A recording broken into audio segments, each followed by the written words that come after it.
आई काय बनवायला? आता हो चिगळ्याची भाजी बनवते.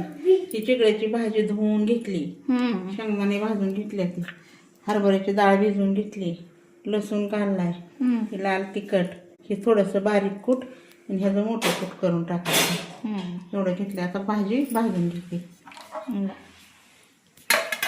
छान आहे भाजी. भाजी भाजली का परत हे करायची, काढायची बघायला, परत ह्याला फुलणी द्यायची आणि परतून घ्यायची. थोडीशीच भाजायची. त्याला पाणी वगैरे घालायचं नाही, असंच करायचं. भाजी खूप छान होती भाजी चिगळीची आणि आपल्या शरीराला चांगली असते. बरोबर भाजी आहे.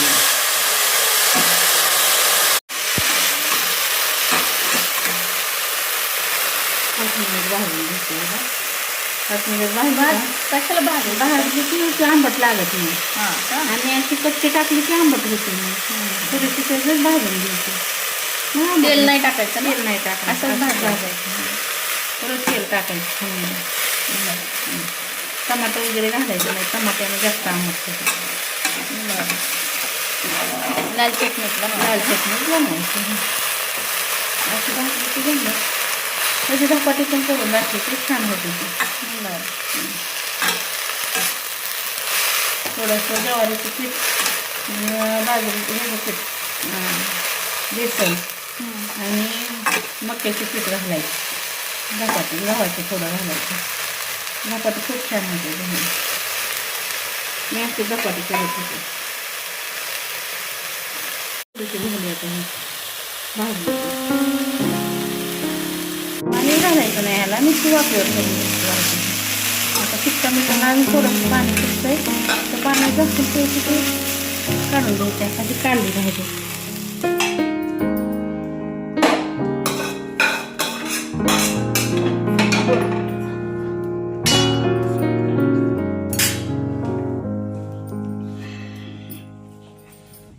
बघा आता हे लसूण टाकते,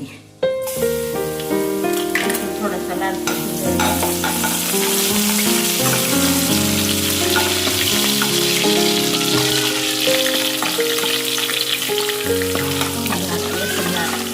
आता त्याची डाळ परतायची.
आता ही भाजी झाली आणि त्याच्यात थोडंसं मोठं मोठं कूट टाका. बघा असं कूट केलं, असं कूट टाकायचं. गावाकडची भाजी छानशी आहे, चिगळीची आहे, शेतातली आहे. गावाकडची भाजी आहे बघा, छानशी भाजी. आता ही भाकरीसोबत शिजली, याला पाणी घालायची गरज नाही, त्याचंच पाणी सुटतं. अशी भाजी करायची, एकदम छान होती. किती पण मस्त वाटायला. चिगळीची भाजी आहे. छान आहे भाजी चिगळीची. ही पराठा खावा, काही भाजी खायची का तुम्हाला?